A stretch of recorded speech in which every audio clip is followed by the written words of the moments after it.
कि ना तो नेत्र समर्थ है, यानी ज्ञानेंद्रियां समर्थ नहीं है,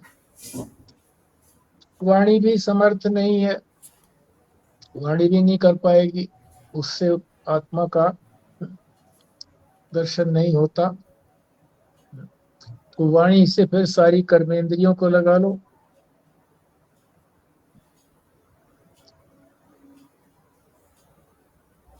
किसी भी इंद्रिय से आत्मा की को नहीं जाना जा सकता।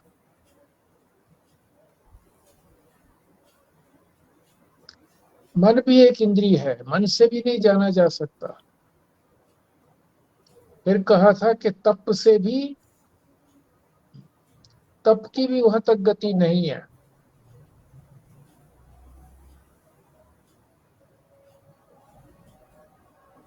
और एक बात महत्वपूर्ण वहां पर बताई थी कि ये तप, ये यज्ञ आदि जो है, ये कर्म है। यज्ञ, तप भी कर्म है। किसी भी कर्म से उसकी प्राप्ति नहीं होती। क्यों? क्योंकि कर्म क्या करता है?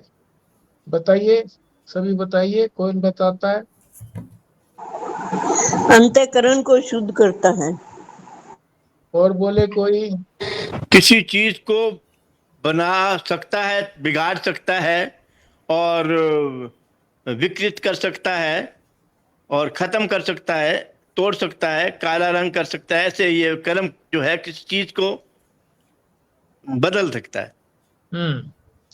एक वाक्य में कहना चाहें तो और कौन कहेगा? स्वर्ग तक ले जा सकता है। कर्म वस्तु में परिवर्तन करता है। हाँ जी, ये बात ठीक है, वस्तु में परिवर्तन करता है। तो ये जो खुराना जी ने बताया ना कि प्राप्त करना, जाकर के प्राप्त करना, या उसको वहां बुला करके, या संस्कार विकार, ये विनाश है, ये सारे कार्य हैं। तो वस्तु जो घड़ा हो, सुराही हो, जो भी वस्तु हो, उसमें परिवर्तन करता है। और जो अपना स्वरूप है, आत्मा है, परमात्मा है, उसमें कोई परिवर्तन नहीं होता। वो जैसी है वैसा ही उसको देखना होता है, जानना होता है। देखने का तो बता दिया कि इंद्रियों से नहीं देखा जा सकता, न कर्म इंद्रियों से उसको ग्रहण किया जाता, किसी भी इंद्रिय से, मन से भी नहीं ग्रहण किया जाता।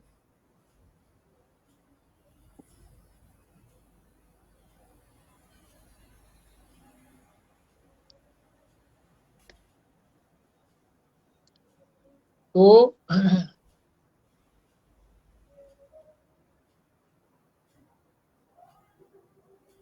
क्या करना होता है? चित्त को शुद्ध करना होता है, विशुद्ध चित्त।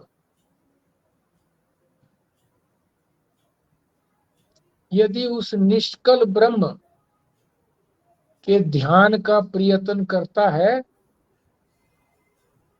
तो साक्षात्कार होता है। विशुद्ध चित्त की बात कही विशेष रूप से, अंतःकरण शुद्धि की बात कही विशेष रूप से। और पहले ये कहा कि न इंद्रियों से, न मन से, न किसी और कर्म से तपिया,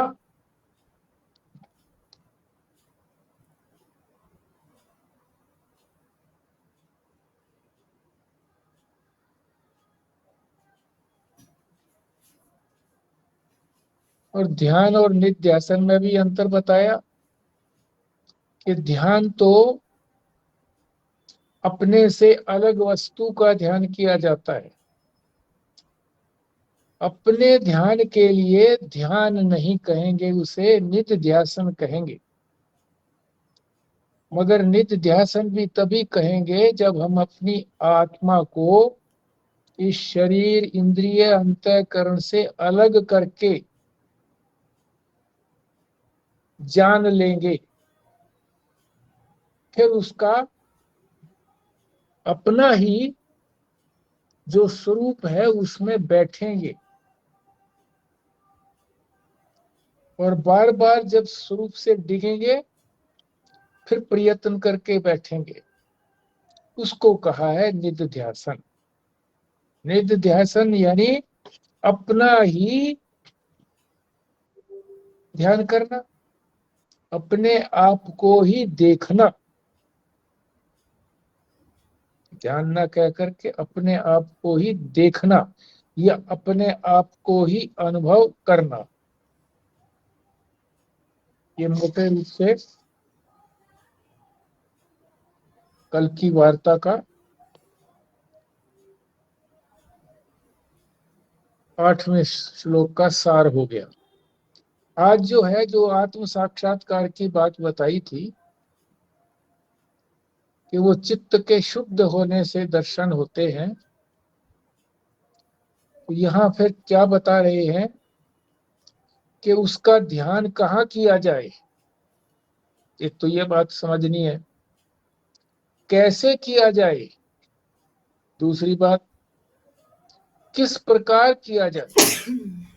ये 3 बातें बतानी है। कहाँ ध्यान करें, कैसे करें और किस प्रकार से करें। इसको 9वें मंत्र में ये उपनिषद बता रहा है और महाराज जी इसको स्पष्ट कर रहे हैं। एक एक शब्द को बोलेंगे और उसका अर्थ समझते जाएंगे। एशो, एशो माने यह, एशो न बोल करके एश है, एश है अणु आत्मा, रे नहीं बोला जाएगा। एश अणु आत्मा,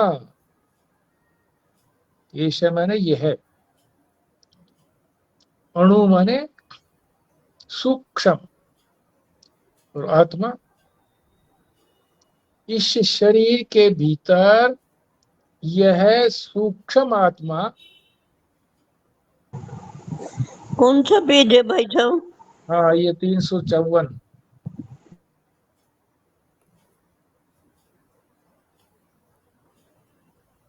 अब इस शब्द से एकदम हम दूसरी पंक्ति में चले जाते हैं ताकि वाक्य संक्षिप्त भी हो और पूरा समझ भी आए।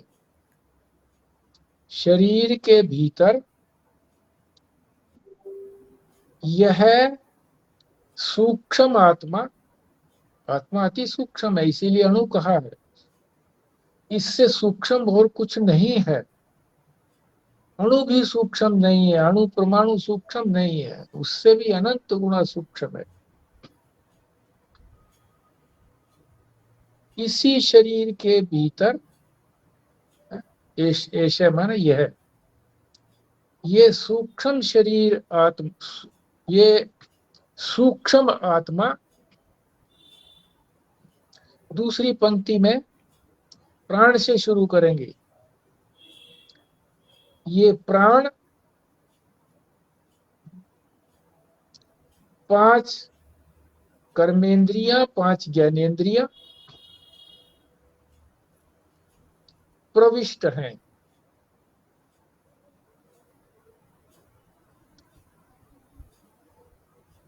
इसी शरीर के अंदर।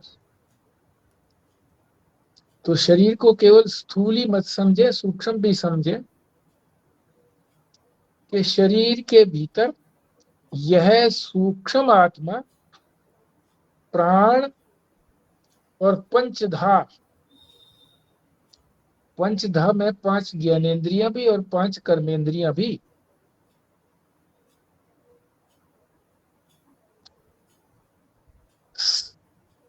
सन्निवेश है, सन्निवेश प्रविष्ट है।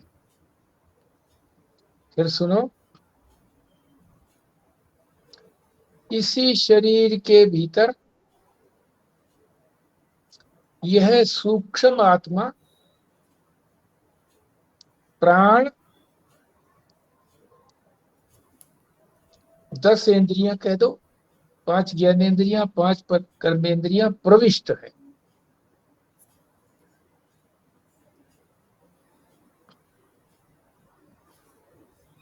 ये भी सूक्ष्म है। कर्मेंद्रियां भी सूक्ष्म है, ज्ञानेंद्रियां भी सूक्ष्म है, प्राण भी सूक्ष्म है। अब इन तीनों को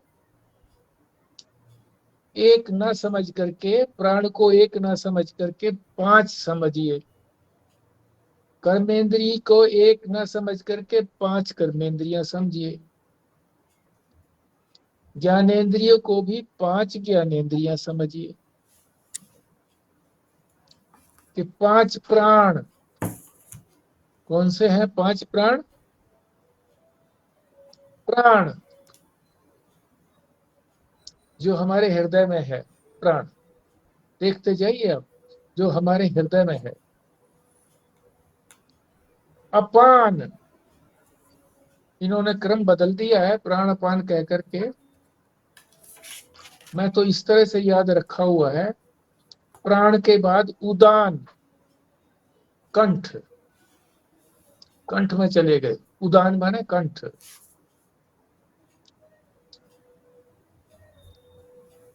फिर नीचे चले गए समान, पेट में,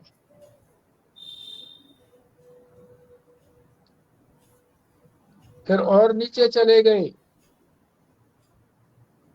अपान, और फिर एक प्राण ऐसा है जो सारे शरीर में विद्यमान रहता है, सारे शरीर को व्याप्त करता है, इसीलिए उसको व्यान कहा है, व्यान। तो आप जिस क्रम से भी याद रखना चाहें, मैंने तो ये क्रम रखा हुआ है, हृदय से शुरू करके प्राण, पांच प्राणों में थोड़ा सा ऊपर जाकर के उदान, जो कंठ में हमारी वायु का, हमारे निगलने का संचालन करता है, उसी से हम निगलते हैं, उसी से प्राण हमारे अंदर आते हैं, जाते हैं, वमन वगैरह करते हैं, तो उसी प्राण से वमन होता है, और वही प्राण फिर वमन को रोकता भी है। खोल दे, खोल दे। फिर चले जाइए नीचे, समान, यहां हमारा भोजन पचता है, रस बनता है, तो वो सब जगह समान रूप से वितरित होता है। वितरण कौन करता है? वितरण तो प्राण ही करता है, और सारे शरीर में भोजन से रस बना, रस से रक्त बना, रक्त भी सारे शरीर में प्रवाहित होता है, मांस भी हमारे सारे शरीर में है, मेद, चर्बी, चर्बी भी विशिष्ट स्थानों पर है, अस्थि, सारी हड्डियों के नीचे अस्थियां ही हैं,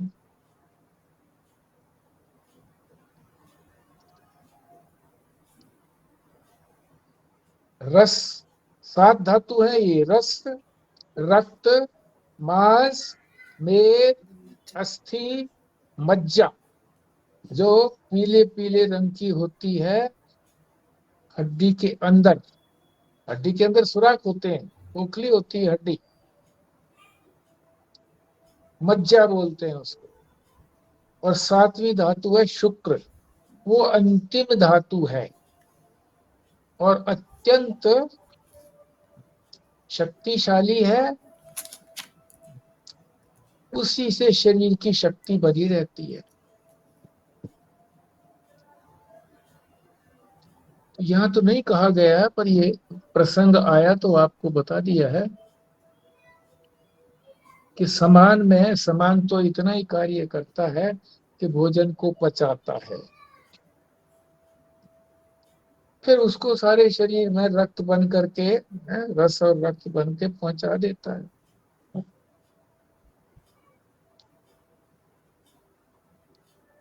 तो कौन कौन से हुए? अपने आप ही अपने हाथ लगाते रहना। प्राण हृदय पर लगा लिया। उदान कंठ पर लगा लो। समान नाभि पर लगाओ, नाभि है इसका केंद्र। अपान गुदा है। और व्यान समस्त शरीर में और जोड़ों में विद्यमान है। प्राण की शक्ति से ही सारी इंद्रियां संचालित होती हैं। सारे इंद्रियों में ज्ञानेंद्रिय भी हो गए, जानना भी उसी से होता है, कर्म भी उसी से होता है, मन और बुद्धि भी उसी से संचालित होती है। सहयोगी कौन है उसकी? कर्मेंद्रियां।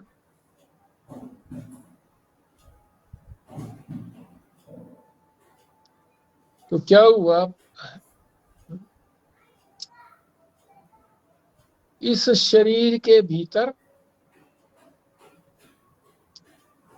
सूक्ष्म आत्मा, प्राण, पंचधा यानी 10 इंद्रियां, सन्निवेश प्रविष्ट है। एक हो गया एक वाक्य।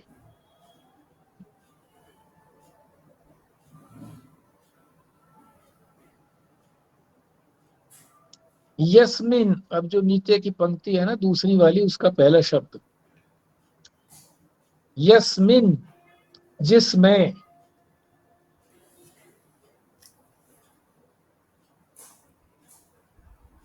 उस शरीर के ही, अभी शरीर की बार बात आएगी, शरीर के ही भीतर ही, शरीर के भीतर ही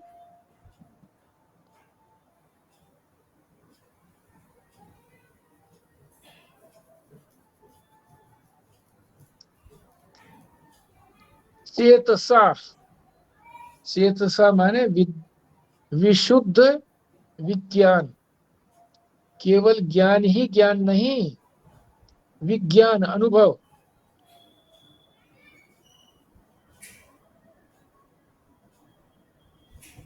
उस शरीर के अंदर ही यानी जिसमें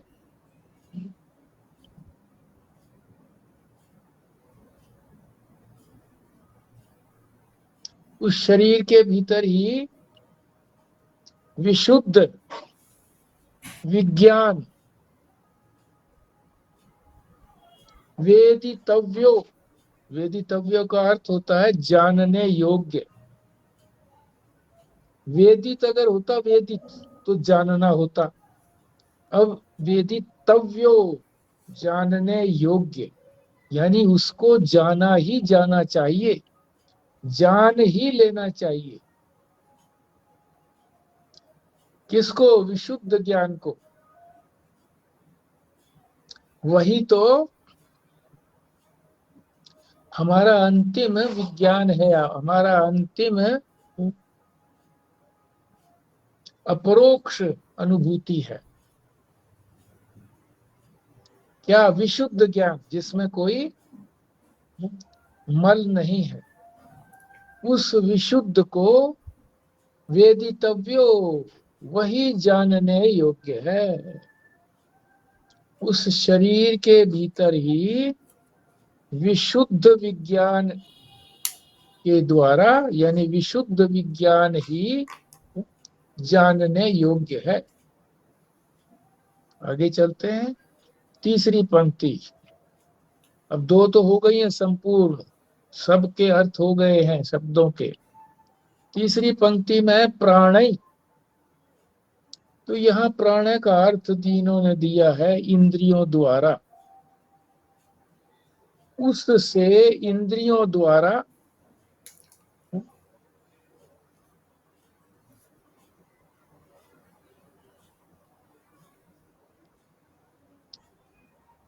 उससे इंद्रियों द्वारा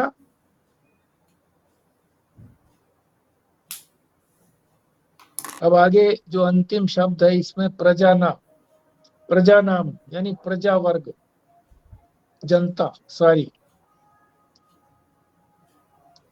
उससे इंद्रियों द्वारा ही तो हम बाहर का ज्ञान करते हैं ना। सारी प्रजा वर्ग आ गई उसके अंदर।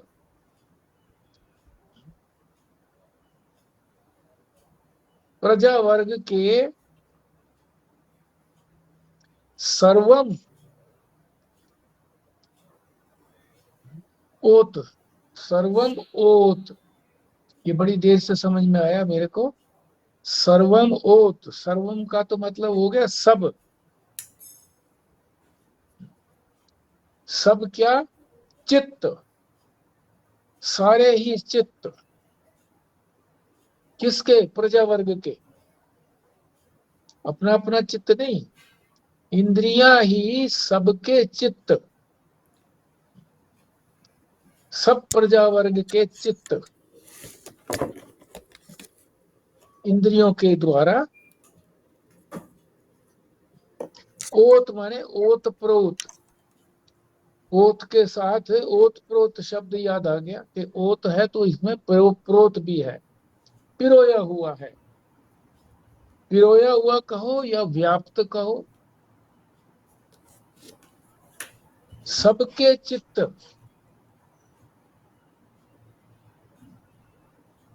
उसी आत्मा के अंदर व्याप्त है। शरीर और आत्मा दो मुख्य बताए कि सारी चीजें हैं तो शरीर में, मगर जो आत्मा है सब उसी के अंदर विराजमान है।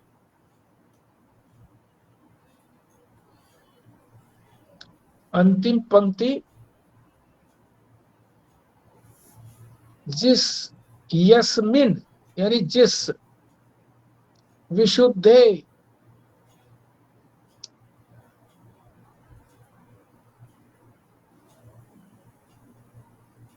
जिस विशुद्ध चित्त के, विशुद्ध विशुद्ध तो चित्त के लिए आएगा ना, अंतःकरण की शुद्धि। और वो शुद्धि जो है वो अत्यंत शुद्धि, विशुद्ध, विशेष रूप से शुद्ध यदि अंतःकरण हो जाता है, होने पर क्या होता है? आत्मा, अंतिम शब्द, विभवती एष, ये आत्मा अपने आप को प्रकाशित कर देती है वहां पर। तो क्या मुख्य बात हो गई इसके अंदर? जब चित्त शुद्ध होगा, यानी मन कहो, अंतःकरण भी कहो, इसको चित्त भी कहो, सत्व भी कहते हैं इसको, सत्व, सत्व शुद्धि बोलते हैं ना। सब पर्यायवाची हो गए, सत्व, चित्त,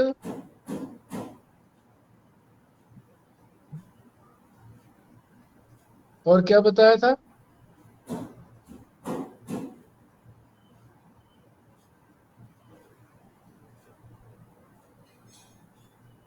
एक शब्द और भी तो बताया था ना।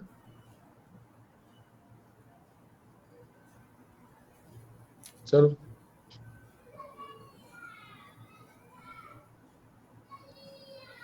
शरीर, उसके अंदर आत्मा, सूक्ष्म आत्मा, सबका अर्थ समझ रहे हैं। शरीर के भीतर ये सूक्ष्म आत्मा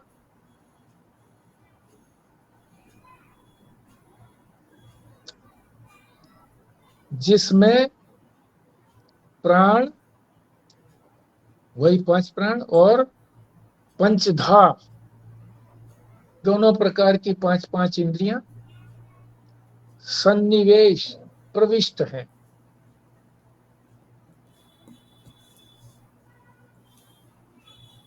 यानी शरीर के अंदर ही आत्मा है और वो सारी इंद्रियां भी, प्राण भी उसी में है, शरीर के अंदर ही है। बाहर जो हमको ये हवा दिखती है ये प्राण नहीं है, वायु है ये तो अति सूक्ष्म है। ये ठीक है कि बाहर की वायु में जो ऑक्सीजन होती है उससे प्राणों को बल मिलता है,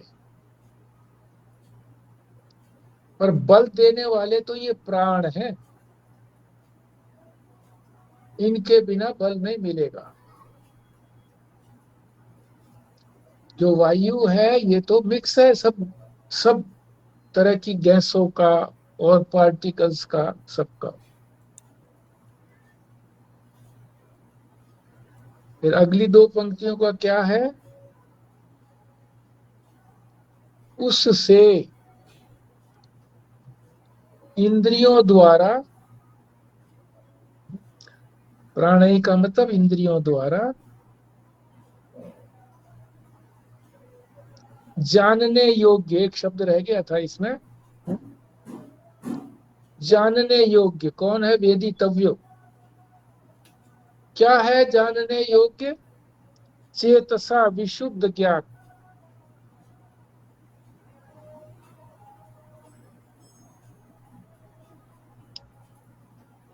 अंतःकरण शुद्ध होगा जब ही जो जानने योग्य है, जिसको जानना चाहिए आत्मा को, वो चित्त के शुद्ध होने से ही मिलेगा। और उससे इंद्रियों द्वारा प्रजा वर्ग के यानी सारी जनता के जो चित्त हैं, मन है, अंतःकरण है,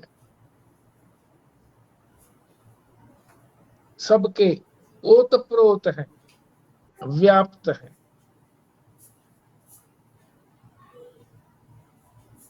और जिस चित्त के शुद्ध होने पर ही, चित्त के शुद्ध होने पर ही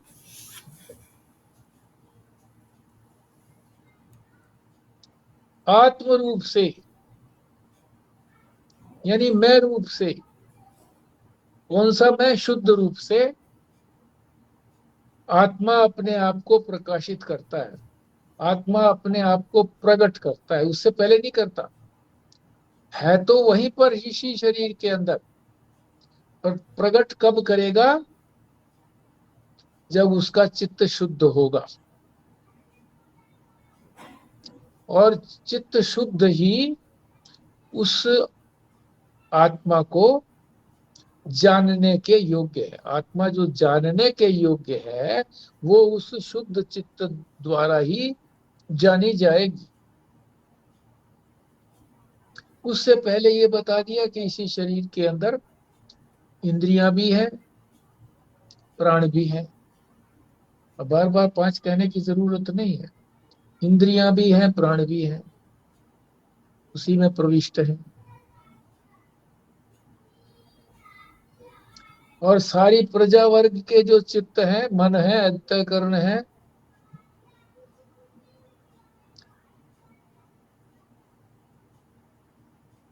वो भी ओतप्रोत हैं। और अंत में बताया कि यदि चित्त शुद्ध होता है तभी आत्मा अपने आप को प्रकट करती है, प्रकाशित करती है। तो ये आपका 9वां मंत्र विशद रूप से हो गया। अब जो महाराज जी ने समझाया है अलग अलग समझते हैं। एक तो कहा है कि ध्यान कहाँ करना चाहिए। सबसे नीचे वाली पंक्ति है, चेतसा विशुद्ध ज्ञान। चेतसा, ध्यान कहाँ करना चाहिए? तो बताया कि जिसके अंदर ये सारे प्राण भी हैं, जिस शरीर में 5 ज्ञानेंद्रिय भी हैं, 5 कर्मेंद्रियां भी हैं, उसी देह के अंदर परमात्मा का ध्यान करना चाहिए। बाहर से ला करके यहाँ हमारे शरीर में ही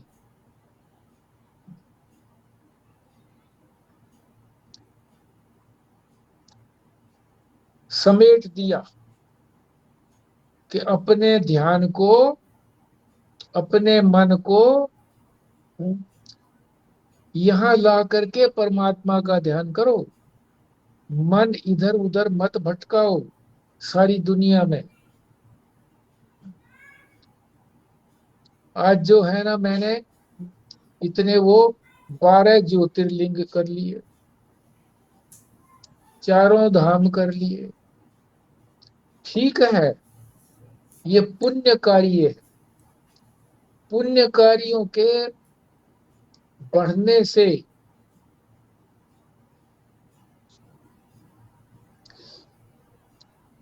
हमारे को सुख की प्राप्ति होती है। और सुख जो है वो थोड़ा बहुत जब अंतःकरण शुद्ध होता है तभी हमको मिलता है। तो ये अंतःकरण की शुद्धि के भी साधन तो हैं, अत्यंत साधन नहीं है, पर पुण्य के द्वारा जो प्राप्त होता है अंतःकरण की शुद्धि, शुद्धि का मतलब परमात्मा की ओर ही दृष्टि करना। तो ये सारी चीजें जो है ना परमात्मा को ही तो बता रही हैं।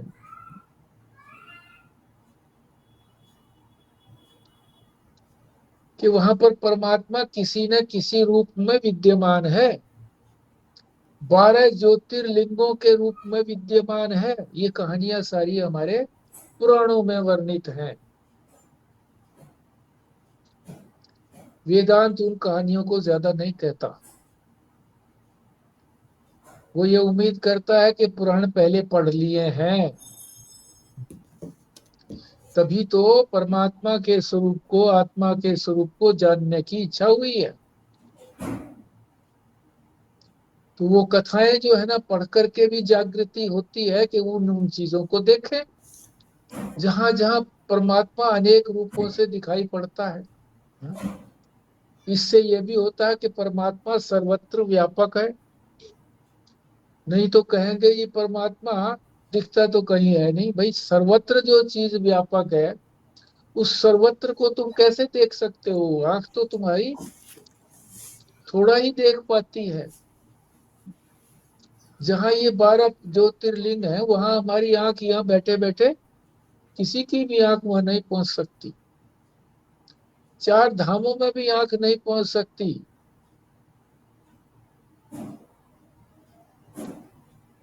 तुम कहोगे कि मन पहुंच सकता है वहां, ठीक बात है, मन तो पहुंच सकता है, मगर कब पहुंच सकता है? या तो उनके बारे में सुना हुआ हो, ऐसे ऐसे हैं, ऐसे ऐसे हैं, जाना चाहिए, मन ने सुना तो जिज्ञासा हुई, या देखा हुआ हो तभी तो मन जाएगा, नहीं तो मन नहीं जाएगा।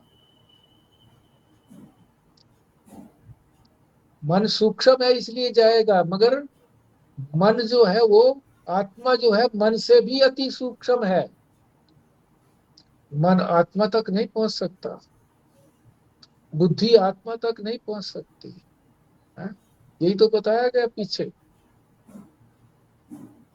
तो कहाँ ध्यान किया जाए? इसी देह के अंदर। किसका? परमात्मा का।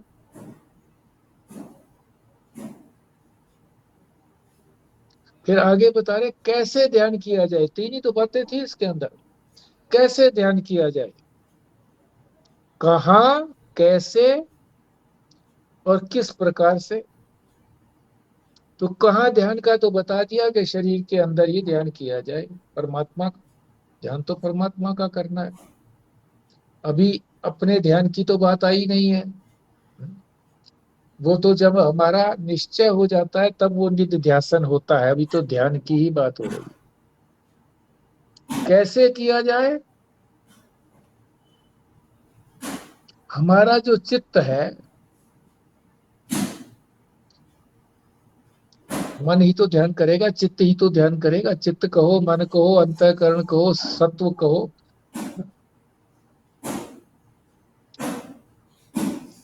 जो इंद्रिय के विषय हैं इंद्रियों के जो विषय है उसका ही चिंतन करता है हमेशा। अब बताओ इंद्रियों के विषय कौन से हैं? हाँ जी।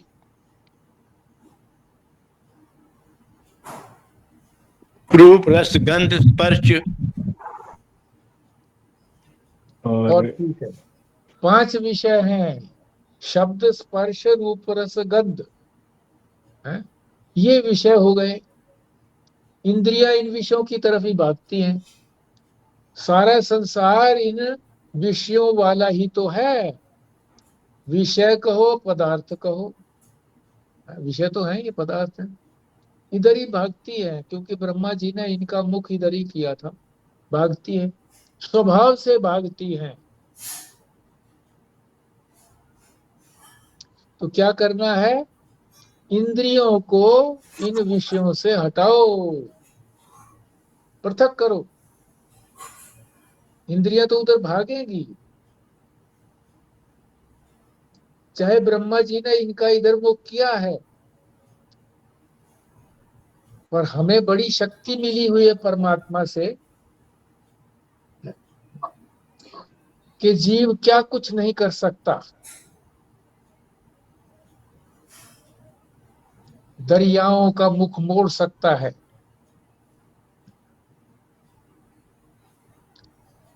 नीचे से ऊपर पानी को भेज सकता है, बांध बना करके उसको रोक करके शक्ति पैदा कर सकता है। क्या नहीं कर सकता? सब कुछ कर सकता है। कोयले से एनर्जी, सूर्य से एनर्जी ग्रहण कर लेता है, सब कुछ कर सकता है। तो वो इंद्रियों को भी अंदर की तरफ मोड़ सकता है।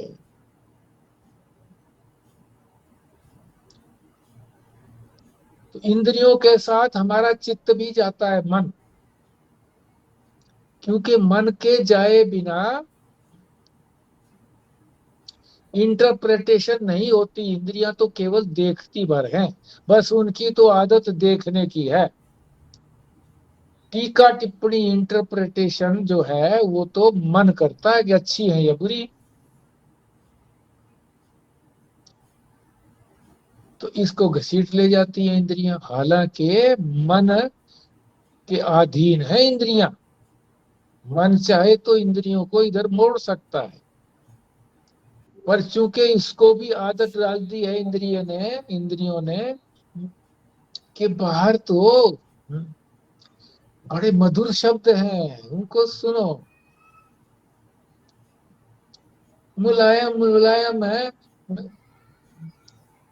भेड़ की ऊन मुलायम मुलायम है, और रेशम मुलायम मुलायम है, उसका स्पर्श करो। बड़ी सुंदर सुंदर चीजें देखने को हैं, देखो।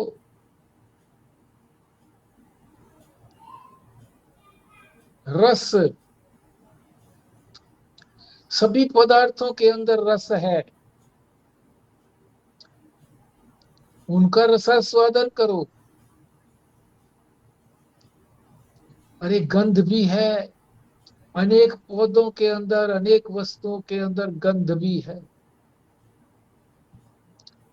सुगंधित करो अपने शरीर को, है? तो ये इंद्रियां साधन बनती हैं, है? और मन जो है वो उनके साथ ही हो लेता है, और फिर इतना मन उनके वशीभूत हो जाता है जैसे किसी सेठ ने अपने मुनीम को सब कुछ सौंप दिया। ये बड़ा ईमानदार है, मुझे कुछ करने की जरूरत नहीं है, सौंप दिया उसको। अब उसी के अधीन हो गया वो, अब वो बिगड़ गया मान लीजिए।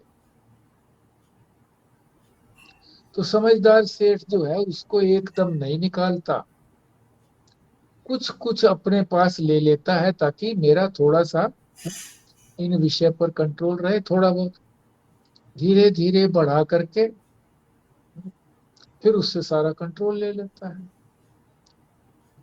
तो मन इसी तरह से कर सकता है कि धीरे धीरे इंद्रियों को वीन ऑफ करे। वीन ऑफ अंग्रेजी का शब्द है, उनसे अपने आप को अलग करे। चित्त यानी मन कहो, चित्त कहो। इंद्रियों और इंद्रियों के विषय से अपने आप को पृथक करो। क्यों? ये विषय क्या करते हैं? तुम्हारा क्या बिगाड़ देते हैं? विषय वासना पैदा कर देते हैं। जो चित्त, जो विषय, जो पदार्थ हमको अच्छा लगता है,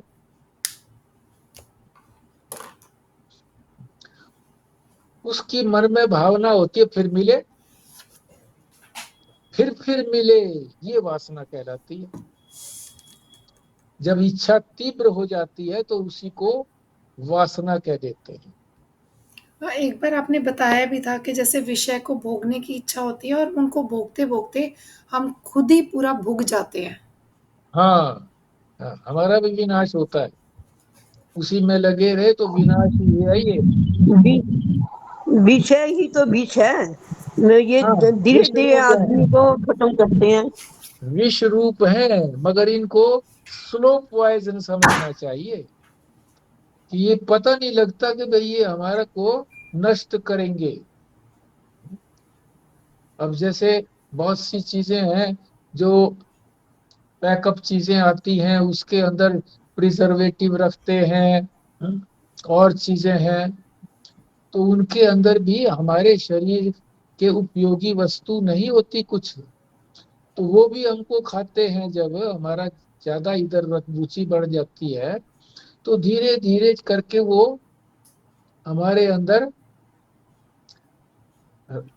जहर इतना पैदा कर देते हैं कि हमारी जल्दी मृत्यु हो जाती है, लाइफ स्पैन कम हो जाता है, पता लगता नहीं हमको। तो इस विषयों की वासना को दूर करो। कैसे दूर होगी विषय की वासना? जब इंद्रियां जो विषयों की ओर जाती हैं उनको रोको। नहीं तो सारे जो विषय हैं, 5 विषय, ओहो, एक एक विषय जो है, जिनके अंदर एक एक विषय होता है, वो उसको एक एक विषय ही नष्ट करने का कारण बनता है।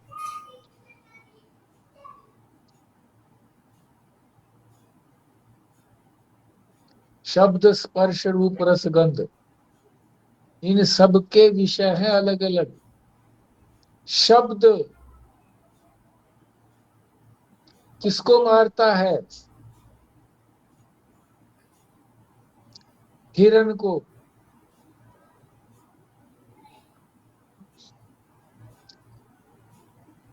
कहीं उसको मधुर शब्द मिलता है तो वहीं पर मंत्र मुग्ध हो जाता है और उसको पकड़ लेता है शिकारी।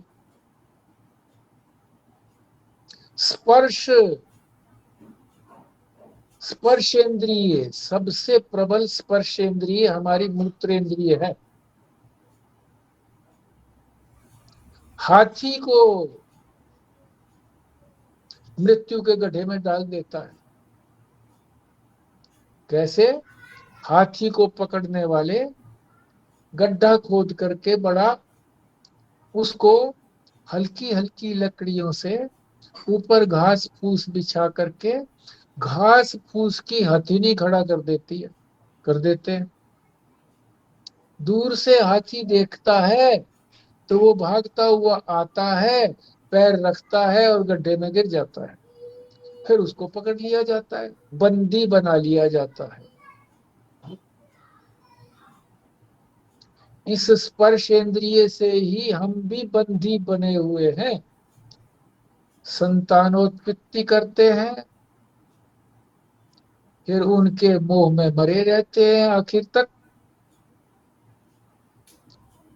और मृत्यु होती है तो वही मोह फिर हमको यहाँ ले आता है। मोह माने अविवेक, कि असलियत को ना जानना। शब्द हो गया, स्पर्श हो गया, रूप, पतंगा ज्वाला के रंग को देख करके मोहित हो जाता है और उसमें जाकर के पतंगा अपने आप को झोंक देता है, उसको प्राप्त करना चाहता है, और प्राप्त क्या करता है, अपनी मृत्यु को प्राप्त करता है। शब्द स्पर्श रूप रस, मछली, उसमें भी एक ही इंद्रिय होती है।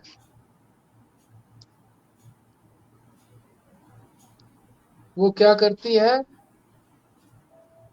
जैसे मछली पकड़ने वाले क्या करते हैं, कांटा लगा करके शांत बैठ जाते हैं, तो वो उसको खाने के लिए आती है। कांटे के ऊपर लगा दिया जाता है आटा या खाद्य वस्तु, उसकी आकर के उसको खाने लगती है, और कांटा उसमें चुभ जाता है उसके मुंह में, और पकड़ ली जाती है। तो शब्द स्पर्श रूप रस गंध, ओ भौरा है, फूल की, गुलाब के फूल की गंध, गेंदे के फूल की गंध, चमेली के फूल की गंध,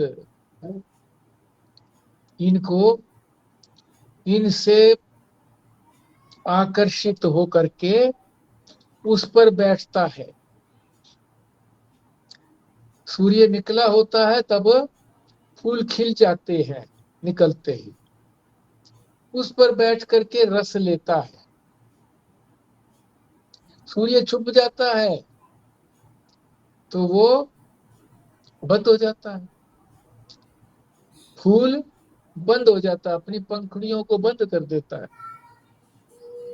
और अगले दिन माली आता है, तोड़ करके ले जाता है, हा? और मर जाता है। तो एक एक इंद्रिय जो है, इन पांचों को, एक एक प्राणी को मारने के लिए पर्याप्त है। और हमारे पास 5 इंद्रियां हैं, 5 ज्ञानेंद्रियां हैं, तो हमारा क्या हाल,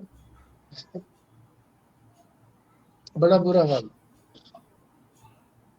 इसीलिए कहा है कि ये बुरा हाल मत करो, 5 ज्ञानेंद्रियों को अपने कंट्रोल में रखो, और उनसे जो काम लेना होता है परमात्मा की ओर बढ़ने के लिए, उन्हीं के रूप के दर्शन करो, उन्हीं का स्पर्श करो, उन्हीं की वाणी, उन्हीं के गुण गुण गुण गान करो, 5 ज्ञानेंद्रियां उधर ही लगा दो। ये हो गई हमारी साधना। उधर से हटाओ, इधर लगाओ। ओथो पुट्टो तो अथे लाओ, पंजाबी। अब ये महाराज जी 2 उदाहरण दे रहे हैं, उसमें यही कह रहे हैं कि अंतःकरण जब शुद्ध होता है तो वही आत्मा प्रकाशित होती है। इसलिए अपने अंतःकरण को शुद्ध करो, विषयों से दूर रहो, वासना की उत्पत्ति मत करो। विषय वासना 2 चीजें हो गई, विषय 5 विषय हैं, और वासना उन्हीं विषयों को बार बार प्राप्त करने की इच्छा। तो क्या बताया है कि किसी गृहस्थ ने जो था बंबई में, एक महात्मा जी को बुलाया। अब महात्मा जी उनके घर ठीक समय पर पहुंच गए। घर के लोग तो स्वागत के लिए तैयार नहीं थे, क्योंकि उन्होंने तो सफाई भी नहीं करी थी, अभी उठे ही थे मुश्किल से। तो कहा, महात्मा जी आप जरा बाहर ठहरिए। जब सफाई सफाई हो गई तो महात्मा जी को इंतजार करना पड़ा, तो फिर उनको अंदर बुलाया।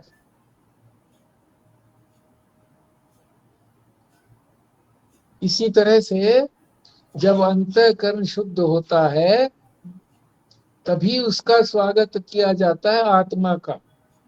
वो अपने आप को वहां प्रकाशित करती है, प्रकट करती है।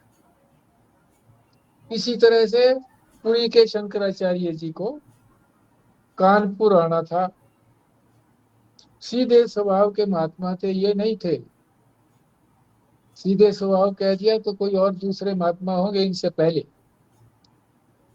अखंडानंद जी के आश्रम में तो निश्चलानंद जी प्रवचन किया करते थे, प्रवचन बड़ा काम का करते थे।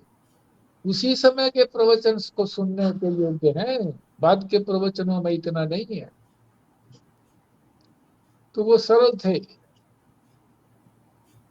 वो तो 3 ही दिन पहले पहुंच गए, सीधे स्वभाव के थे, उसमें ये थोड़ी पता था ऐसे होगा। तो कहा जी अभी आप जो है ना 3 दिन तक बिठूर में जाकर के रहिए, कानपुर के आसपास ही होगा बिठूर।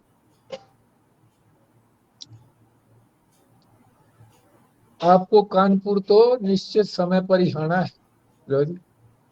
इसी प्रकार परमात्मा के आगे आने योग्य जब अंतःकरण होता है, योग्य कब होता है अंतःकरण, हमारे राग और द्वेष सारे निपट जाएं, काम क्रोध मद लोभ मोह अहंकार ये भी है, और हिंसा चोरी ये भी है।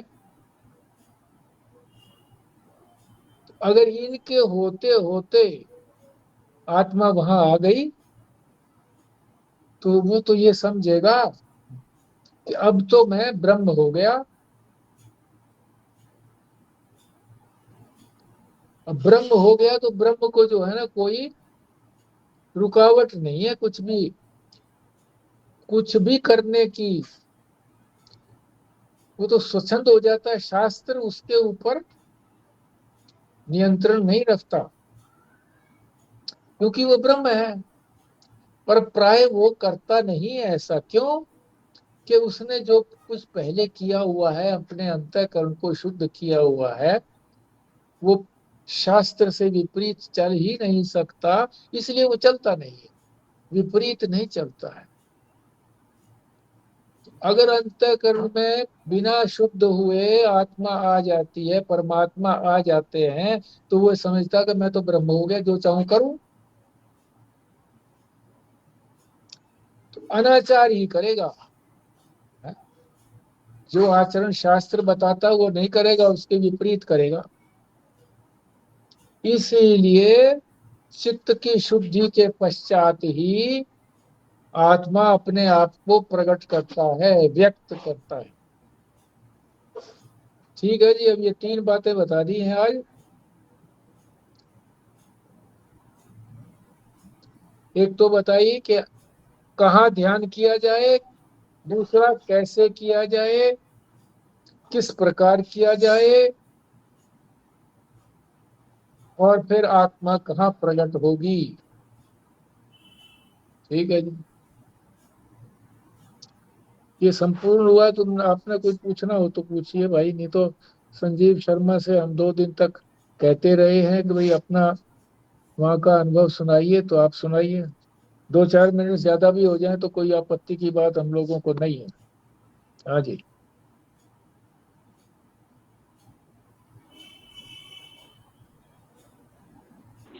जी, नमो नारायण जी। नमस्कार। वृंदावन का जो प्रोग्राम था, बनाया तो किसी विशिष्ट कारण से था।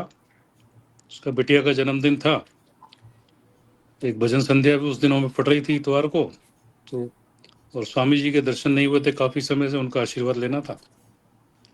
स्वामी जी का स्वास्थ्य इतना बढ़िया नहीं था, ऑपरेशन कराया था उन्होंने प्रोस्टेट का, पर फिर भी उन्होंने समय दिया, उन सब परिवार वालों को मिले, आशीर्वाद दिया उन्होंने 3 दिन जो है। और मगर सुबह के प्रवचन में राम भैया एक आते हैं वहाँ पर, जो जिनके दादाजी भी बड़े संत थे और उनके पिताजी भी बड़े विरक्त हैं, हालांकि नौकरी में थे, मगर 42 साल की उम्र में नौकरी छोड़कर वापस आ गए थे। तो उन्होंने जो प्रवचन किया, मैं उसकी कुछ अगर कहें तो 2-4 जो है बातें आपके साथ शेयर कर लेता हूँ। और कोई नई बात तो नहीं है, वही जो हम लोग अभी प्रवचन में कर रहे हैं, सारी वही बातें बार बार रिपीट होती हैं। तो उनमें जो बात आई थी उसमें एक तो यही था कि संसार के जो विषयों का त्याग है वो हमें वमन की तरह कर देना है, और वमन की तरह करने के बाद उसका अभिमान नहीं करना है। जैसे उदाहरण दिया था हमने कि भाई मल त्याग करने जाते हैं तो त्याग करने के बाद कोई वैसा तो लगता नहीं, अभिमान तो नहीं होता है कि बहुत बड़ा काम करके आए हैं, करके कोई बड़ा त्याग किया है। तो एक तो ये बात कही थी।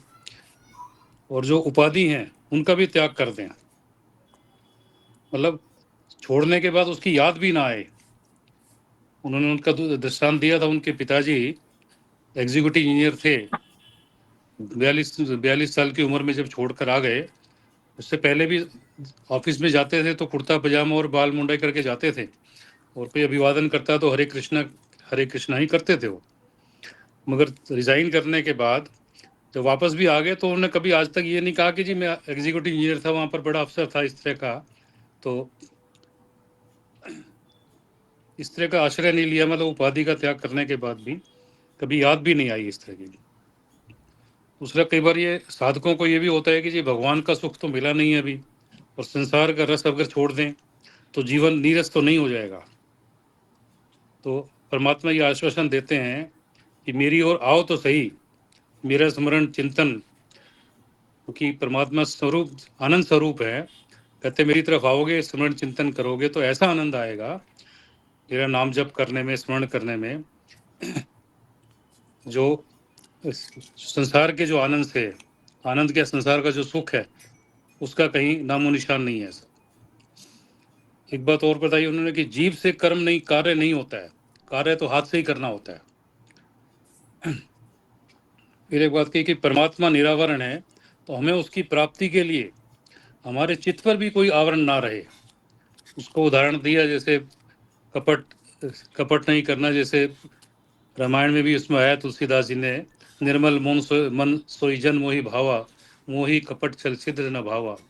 तो कोई कपट नहीं रखना है। अगर आप अपने चित्र को अनावरण कर देंगे तब परमात्मा की प्राप्ति संभव है। फिर एक बात यह आई कि जी हम लोग को जो शरीर मिला है ये माता पिता के निमित्त से मिला है। वीर्य रस से जो शरीर मिला, इसको पुष्ट करने के लिए भोजन करते हैं, देह को पुष्ट करने के लिए, उससे पुष्ट होता है। मगर इसके बाद जो गुरु जो शरीर देता है, जो साधक है, वो साधक देह गुरु का दिया हुआ होता है। जिसने किसी से नाम लिया है, किसी गुरु को आश्रित हुआ है, वो जो उससे जो देह निर्मित होती है वो साधक देह है, और वो देह कभी बूढ़ी नहीं होती, मगर वो भजन से ही पुष्ट होती है। उसे जो है संसार के विषयों से आसक्ति से दुर्बल नहीं करें। अगर उनमें आसक्तियों में रहेंगे तो वो जो साधक देह है वो दुर्बल हो जाता है। संसार की आसक्ति विषयों को छोड़ना है। उसके लिए यही साधन थे कि एक तो अखंड भजन करें, संसार की आसक्ति विषयों को छोड़ें, अखंड भजन करें। ये संभव नहीं है कि भोग भी भोगते रहें और भगवान भी मिल जाए, इसलिए भोगों को तो त्याग करना ही पड़ेगा, तभी भगवान की प्राप्ति संभव है। ये थोड़ा बहुत जो कुछ मैं समझ पाया, और कोई त्रुटि रही हो बहुत तो अच्छा, माफी मांगता हूँ जी। ये तो बहुत अच्छा बताया आपने, बड़े संक्षेप में और बहुत गूढ़ ज्ञान बताया है। जैसे साधक देह, साधना करेंगे तो फिर ये देह नहीं रहेगी, साधक देह होगी, देह सध जाएगी। तो हमें भी जो है ना साधना करके इस देह को साधक देह बनाना है। ये बात नवीन सुनी गई। फिर वो वमन की बात कही। वमन का मतलब तुम शायद कोई एक आधा नहीं भी समझाओ। वमन माने उल्टी, इस संसार की उल्टी करनी है, यानी संसार छोड़ना है। जैसे उल्टी करते हैं हम कि खाया हमारे अनुकूल नहीं रहा तो हम उसको उल्टी कर दें, वमन कर दें। तो संसार उल्टी करने के योग्य है, तो उल्टी कर दो, निकाल दो, अपने अंदर से निकाल दो। जो हमारे अंदर घुस गया उसको निकाल दो। और फिर उसका अभिमान मत करो कि मैंने संसार को छोड़ा है। महात्मा लोग कई ऐसे ही बोलते हैं कि मैं तो ऐसे छोड़ा, ऐसे छोड़ा, ऐसे छोड़ा। तो अभिमान नहीं करना चाहिए। बहुत अच्छी बात बताइए। और क्या था तीसरी बात? एक बात और रह गई जी, आपके स्वास्थ्य के बारे में, आपके बारे में उन्होंने जरूर पूछा था। वो हर बार अच्छा। पूछते हैं व्यास जी का कैसा तबीयत है, क्या है, तो वो याद करते हैं हमेशा जब भी जाते हैं, क्योंकि हमारी भी याद जो है ना आपकी वजह से याद आती है। तो तुम्हारे मामा जी जो है ना, तो भांजे की आइडेंटिटी भी मामा जी की वजह से ही है हमारी वहां पर। जी वो बहुत प्रेमी है। बहुत बार उनके दर्शन हुए, उनका प्रवचन सुना। और जब समूह में प्रवचन कर रहे थे आश्रम के अंदर, तो अब मैं क्या अपनी महिमा थोड़ी बताऊंगा, ये तो आत्मा की महिमा है कि उन्होंने ये कहा कि हमारे सबके अंदर जो बैठे हैं, या ये मेरा नाम लेकर के ब्यास जी, ये तो मूर्त रूप से ब्रह्म है, मूर्त रूप से। मुझे बड़ी शर्म आई। तो ये जो कौन से भाई थे, राम भाई, हाँ, राम भैया कहते हैं जी, राम। कहाँ सफेद है वो? सफेद सफेद वस्त्र पहनते हैं, वृंदावन में रहते हैं। जब स्वामी जी का स्वास्थ्य ठीक नहीं होता है, वो प्रवचन नहीं कर पाते सुबह, तो उनको बुला लेते हैं। अच्छा, यहीं पे आप मंदिर में है? हाँ, इसी मंदिर में, वहीं पर जहाँ पर हॉल के अंदर जो प्रवचन जहाँ करते हैं सत्संग, वहीं पर हाँ ये भी हाँ। सुबह 7 से 8 करते हैं। अच्छा, तो हाँ, इनका अच्छे अच्छे स्वास्थ्य ठीक अच्छे नहीं होता महात्मा तो है। राम भैया को बुलाते हैं। रहते कहाँ है राम भैया? राम भैया वहीं तटीय स्थान है, वहीं पर उसके पास उनका अपना है निवास स्थान। तो संस्कृत पढ़ाते हैं वहाँ पर विद्यार्थियों को। अच्छा। उनके वहाँ पर कई पढ़ने वाले भी आते हैं। उनके वहाँ स्थान पर भी गया था, वहाँ पहले भी। तो अच्छे पहुँचे, विरक्त महात्मा है इसमें, बिल्कुल जो है ना, सरल। अच्छा, हाँ, तो आपने दर्शन किए उनके? और उससे तो पहले भी मुलाकात हुई थी, और अभी तो आए ना, सुबह 7 से 8 प्रवचन करे थे। जो ये मैंने बताया है, ये उन्हीं की वाणी से सुना हुआ है। अच्छा, उन्हीं की वाणी से, राम भैया की है? हाँ, उन्हीं की वाणी से जो सुना हुआ है, उसमें से जो कुछ भी मैं रिकॉर्ड भी करके लाया था, वैसे वही वही मतलब मैंने। ये महाराज जी, इन्होंने स्वामी गोविंदानंद जी ने बोली है बात, ये नहीं, उनकी राम भैया वाणी? ने बोली है। अच्छा गोविंदानंद जी अभी बाहर प्रवचन करने नहीं आ रहे हैं, अपने कमरे भी हैं। अच्छा। वहीं पर सिर्फ दर्शन किए थे हम लोगों ने, क्योंकि अभी प्रोस्टेट का ऑपरेशन कराया था। दो हफ्ते हुए हैं करीब, तो शायद थैली भी लगी होगी, पेशाब की, हो सकता है। तो इसलिए बाहर नहीं आ रहे थे करके मिलने के। फिर तो एक और अट्रैक्शन हो गई, गोविंदानंद जी तो थे ही, एक राम भैया भी हो गए।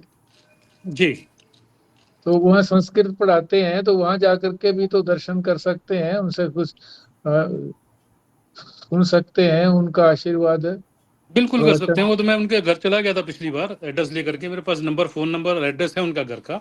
जब भी अच्छा जाते हैं उनसे मुलाकात करते हैं। अच्छा। इतना, क्योंकि आश्रम में आ जाते हैं वो सुबह, तो वहीं मिल जाते हैं। और अगर नहीं आ पाए तो वहाँ जा सकते हैं उनके घर पे। अच्छा, तो उनके उनके जिधर। दादा बहुत बड़े संत थे, गोविंदानंद जी के शब्द हैं। अच्छा। हाँ, और इनके पिताजी भी जैसे बताया, उन्होंने दृष्टांत दिया। 42 साल की नौकरी छोड़ करके, 42वें वर्ष में नौकरी छोड़ करके आ गए थे, और उसके बाद भी कोई उपाधि का अहंकार नहीं रहा करके, बिल्कुल सादा रहना था, सिर्फ इस तरह का। राम भैया का आपकी बारी जिक्र किया आपने, पहले कभी जिक्र आया नहीं। आपको जरूरत नहीं पड़ी होगी वैसे। चलो ठीक है। जी जी। ठीक है जी। हाँ, आज तो 2 प्रवचन सुन लिया आपने, 3 दिन का वो सुन लिया। अंत में जैसे कहते हैं ना, अंत भला सो भला, जो बाद में स्मृति में रहता है वही आगे मिलता है। तो स्मृति में ये संजीव शर्मा ने जो है अपना 3 दिन का प्रवचन हमें 5-7 मिनट के अंदर ही प्रस्तुत कर दिया। जो रोज मिलता है प्रसाद, वो तो है ही है। ठीक है जी, अल्लाह जी करिए